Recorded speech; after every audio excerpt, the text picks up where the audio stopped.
Hello and welcome to the Everything is Black and White podcast live on Facebook, YouTube, Twitter, and later on our podcast channel. I'm Andrew Musgrove and I'm joined by Ashley Preece of Birmingham Mail, Birmingham Live, who covers Aston Villa home and away. Ashley, how we doing?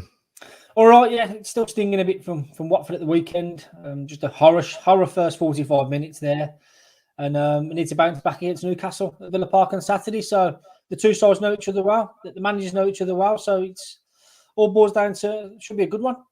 Of course, Villa lost 3-2 on the opening weekend, Newcastle 4-2 against West Ham. And we're just speaking there off camera about the interesting contrast between the two clubs. I mean, in fact, the similarities actually with the performances. First off, we're talking about contrast of managers, but we'll talk about that performances first because, as you said, Villa's first half was not good, but the second half was a bit better. Newcastle's first half was pretty decent. Second half, they were pretty poor. So both teams had this Jekyll and Hyde performance. And what was really interesting, I found, Ashley, was I've just looked back through the quotes on both managers, and we'll talk about the difference in how they reacted to these games. But one thing they both said, nearly word for word, was that they got done on the counter attack. So for a neutral, it might be a very good game on Saturday. Definitely, yeah. Ismail Assar from Watford just caused us carnage. It was all over Matt Target. So I'm hoping Maximum and co just ease off Villa a little bit because at the moment, Andrew, Villa are unfit. They're an unfit side, which was there for all to see in the first 45 against Watford. We had players injured. Club record signing, Emi Buendia. He's been out injured. That's his first minutes last week in 2 weeks. Leon Bailey, another big signing. That was his first half an hour in a Villa shirt. So they're all still bedding in. And Danny Ings hasn't played with them pair either yet as well. So yeah, it's just bedding in period at the moment. And Villa aren't fit, and I think they got caught cold against Watford in that first 45 minutes. Are you talking about those players you've just mentioned not being fit, or is it generally the team? Because Dean Smith was quite impressed by all accounts with the preseason and how it went. Yeah, I think he would say that anyway. But the squad as a whole, the day after Watford, Villa booked in a game at Anfield against Liverpool, just get some minutes in the legs. Matt Target played in that, and he played it on Saturday as well. So just frantically rushing around to try and get some minutes into the players at the moment. Obviously, we had Dean Smith was self-isolating throughout pre-season for the first 2 weeks. And then we obviously had cancelled games due to COVID, Nottingham Forest, and then Sevilla was cancelled as well. So it's been a bit disruptive pre-season for Villa. So that's why I'm a bit tentative going into this fixture on Saturday, given what we've seen at Watford. I think Newcastle, if they come out quickly, get an early goal, I think it could turn. So, hopefully, I think home crowds have a massive impact on that this season. They're back in. I think that played a key role in Newcastle's first half. I'm guessing at St James's. They did well there. So I'm hoping that the Villa Park effect can come into play on Saturday, and hopefully a couple of early goals and put Newcastle on the back foot. From Newcastle's point of view, a sold-out away end will certainly hopefully boost their confidence. We mentioned there Dean Smith talking about getting done on the counter-attack. I'm just wondering, you mentioned there that they've played Liverpool in a kind of a friendly earlier this week. What will he be doing to kind of fix that issue? Because it's no secret. You look at Newcastle and their strength is on the counter-attack. You give the ball to St Maximum to Almiron and they'll just run, try and catch the defence out. So what will Dean Smith be looking? Because it's not only a case you've got to fix that, you're playing against a side who's actually quite good on the counter. It's going to be a game of poker or chess. I can really see that because I think Dean Smith want to be defensively solid for the first half because they weren't that on Saturday. So he could revert to a 3-man midfield. He obviously played 2 in there at Watford. He's looking to go two up top now with Ings and Watkins. So he's changing the whole dynamic now with that Jack Grealish.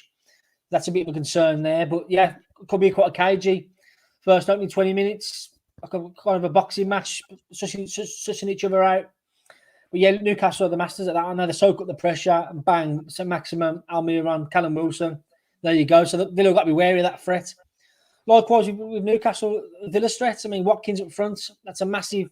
He should start on Saturday. That's a massive thing, massive news for Villa that he's coming back in. They missed him dearly against Watford, and yeah, the new boys did look okay. Leon Bailey especially. He'll start on Saturday. I think he looks a real player. £30 million player there. And yeah, hopefully it can work. But yeah, I think it'll be quite evenly matched to begin with. Both sides just each other out, and then it's whoever scores first. I was going to say, because Newcastle in the second half against West Ham, their defence looked slow. They were out of position. They just lacked pace. They couldn't handle the likes of Antonio. So when you do consider Watkins being back, he's got a bit of pace about him. Bailey, there's a lot of fast attacking players that Villa have got, and I'm guessing from a Villa point of view, will be looking at how West Ham managed to turn the tables on Newcastle by catching the likes of Fernandes out of position, Matt Ritchie. They'll be looking to do exactly the same on Saturday. Yeah, totally that. Yeah, I think they'll be studying them clips right now. Yeah, Villa have got good attacking options there now with Buendia. They spent £95 million, Andrew. Not many clubs have done that this summer. I know they had to with the Grealish sale, and they're still adapting without Grealish. So it all depends on how quickly they gel. Hopefully it starts on Saturday. Hopefully it all clicks then. Full house at Villa Park for the first time in 18 months. So we'll see. We'll see. I see Paul's comment there, just saying that Villa will destroy us. But I'm not too confident that, given I would have been last season if Villa had a full strength side then. But coming into this one, off the back of the Watford first half, off the back of knowing players are still unfit, it's still a bit of concern there on Villa's behalf. Yeah, I mean, how difficult is it? Obviously, Jack Grealish, huge player, big transfer, and it's going to the shadow is going to be over Dean Smith and the Villa team for a long time to come. And how much is that impacting? I was watching the BBC interview with Dean Smith after the game, and the reporter actually apologised and said, "I'm sorry, I'm going to have to ask you a Jack Grealish question." He's going to get that a lot until they start performing. He is, yeah. That's why. If you take Shearer out the Newcastle team back in the 90s and early 90s, I mean, it's similar. It's have a similar effect. Every time Villa had the ball last season, give it Jack, he'll take 3 out the game, and that makes space for Watkins. So they're going to have to adjust, but they've got good players. They've got really good players in Leon Bailey. I can't stress enough. He's exciting. Similar mould to St. Maximin, gets bums off seats. I think he'll be a star. And Danny Ings, Newcastle fans know a lot about Danny Ings, don't they? Seasoned goal scorer. So if he gets, he's 1 in 1 already, so that's a plus. And obviously the other one, Buendia. Hopefully he takes the creative aspects of Grealish going back and pumps it back into Villa. So they are going to miss Jack. That's a given. But it's how they respond now, how they gel, and how they move forward without him now. For those who don't watch Villa that often, with Watkins being back, is it likely to be 2 up top, or is he likely to fall into number 10 role and Ings the favourite man forward? What's it likely to be? Quite a surprise to me this was. Danny Ings will play as a 10. He will drift off for Watkins. Watkins will be the highest player. He'll press the centre halves, and he'll do most of the running. Whereas Danny Ings, I think the Villa, the club media, the recorded conversation between the pair, and he said, Danny Ings said to Wally Watkins, he said, "I'll drift off you. I ain't going to do much of the running, like what you're going to do." So I think they're going to play as a 1 and a 1. I think Ings will play off Watkins in that respect. I've seen a lot of people saying Ings might come out of the team, but he's signing Ings for 25 to 30 million pounds. He's going to play most weeks, isn't he? I think that's a given now. So it's be interesting to see what he goes with on Saturday, Dean Smith. But I watched them in the final friendly together. Watkins played ahead of Ings, so hopefully they come good. It'd be Ings beyond Watkins in that respect, Andrew. And as Smith already said this season, Watkins won't be playing out wide. He's going to be the main man. So such a boost that is to have him back. They lost without him on Saturday. They really did. Lots of comparisons between Watkins and Callum Wilson. Obviously, when Newcastle without Callum Wilson, they were a much worse side. And Wilson scored on Sunday against West Ham, and there'll be hope from Newcastle's camp. He'll continue to do that, and he'll look at the way Villa performed that first half and probably licking his lips at the thought of going against maybe Mings, who doesn't look at the level where we expect him to be at. Defensively, what was the issue? You've mentioned there that they're a bit unfit still. Haven't got that full prep. But is there anything else playing into it, you think? It's the midfield, Andrew. The midfield. That's the sticking point amongst supporters at the moment. We've got a big issue there at the moment. Fans are desperate to see a big bruising number 6 coming, an enforcer. We haven't got that at Villa at the moment. On Saturday, he played John McGinn. He plays him deep, and he played marvellous in the camera next to him. So, and obviously Buendia was just ahead of them. But yeah, midfield's a big talking points amongst Villa at the moment.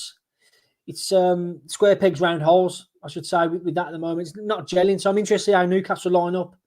With Shelvey in there with 3-man midfield for Newcastle. And Watford, they got real success out of 3-man in midfield. Like Kukat, Cleverly, and Etobo. They just jumped on Villa, pressed them, harried them. That's where they won the ball in midfield, give it Sarr and Dennis up front, and they were 2-0 up. So if Newcastle can get a strong hold in Villa's midfield early doors, that's where success is going to lie. Because Villa defensively, they were solid last season. They've got no questions about defensively. Tyrone Mings, Ezri Konsa, Matt Target did struggle. We've got Ashley Young to come in if Smith wants a calmer head against Maximum down that left side, and Matty Cash at right back, and Martinez is one of the best in the league. But in terms of Villa defensively, it's that midfield, that the engine room in there. They got outran on Saturday. So if Newcastle look at them clips and see what Watford did, they could have some success there. Joe Willock likely to make his debut for Newcastle. Probably Isaac Hayden to drop out, but then that does leave Newcastle a bit exposed because he's the defensive man who really, Shelby will probably play the deepest, but he's not a man who really sticks his foot in. So it'll be interesting to see who indeed he does drop. Personally, I would take Shelby out the side and keep Hayden in to get that bit of defensive bite, but Steve Bruce is a big fan of Shelby, who's made captain in Lascelles' absence, and it doesn't look like I can't see him dropping him. Then there's the defensive issues. Newcastle, like I say, second half were all over the shop, and Lascelles was on the bench, Cher was on the bench, so there might be some changes there. Matt Ritchie, out of position really for the second half and didn't look up to the standards we expect them. So maybe Jamal Lewis might come in. There's a few things, but it's a question of whether, and I suppose this applies to Dean Smith as well, whether you go in, really hard, you rattle the dressing room. You see, you were poor, second half, first half for Dean Smith's instance, and you make the changes, or whether you stick with, the team you had and just try and up their levels, because at the end of the day, they are your first pick. Yeah, it'd be interesting in terms of that, Andrew. Whether he starts Matt Target, he was the players' player of the season last season for Villa, and he really struggled against Sarr on Saturday. So whether he sticks with Matt Target and says to him, go on then, prove it was just a hiccup, or whether he brings in Ashley Young, 36-year-old. He dealt with Sarr last week when he slightly back in there, and I think Bruce is going to say, St. Maximum, go Villa's left side, go at Target if he starts, because he's under the cosh at the moment, and that'll be a really interesting battle down that side. But I think he'll make a couple of changes. I think he needs to. I think Al Ghazi, he didn't do anything last week, so I think Leon Bailey will start. New side, I've spoke about it, really excitement about him. I think Watkins comes back in as well. I think he'll may drop Nicambra or someone like that, and then push Watkins up there. And I think we'll stick with Danny Ings from the off. So I think Villa will make changes as well. I'm expecting Newcastle to make changes as well, and I think we'll see what happens, but that first 20 minutes should set the tone. Dean Smith seemed pretty angry, definitely the first half. I mean, I've got some of the words here. Lacked intensity, unrecognisable, annoyed, disappointed, just wasted 45 minutes. Yeah.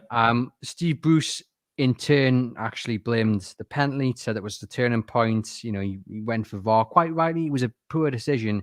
And then at the end, he said, we don't defend well enough, need to tighten up a bit. But I felt there was a bit of contrast between the two managers and how they reacted.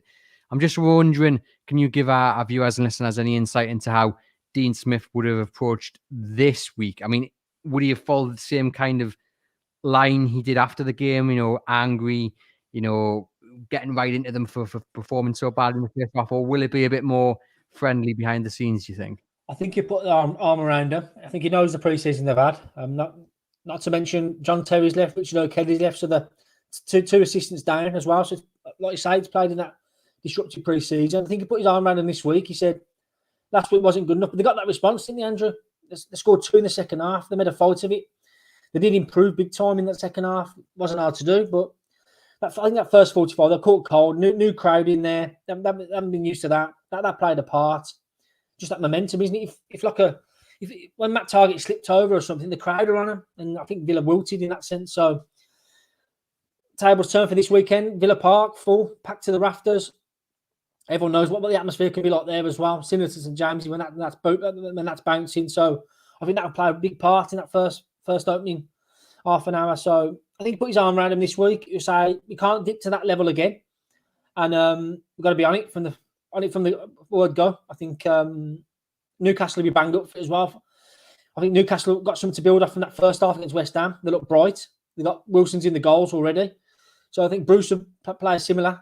I think it said there's a result there for us to have today for Newcastle. So Yeah, it's going to be really interesting to see how they both line up, and I think it'll be like a chess match to begin with, and whoever concedes first, and I think that's the way it'll go. But I think Smith will play friendly with them this week, and he'll try and get them going that way. You mentioned there it's going to be a sellout and the way ends packed out. How important is that going to be for Villa? And I'm just wondering in terms of, I mean, it's too early to be talking about pressure for either manager, but you know, is there more of an expectation on Villa this season? I know they've lost Jack Grealish, but like you said, they've spent quite a bit of money replacing him. So is there expectation that Villa facing Newcastle, it is a team they should be beating?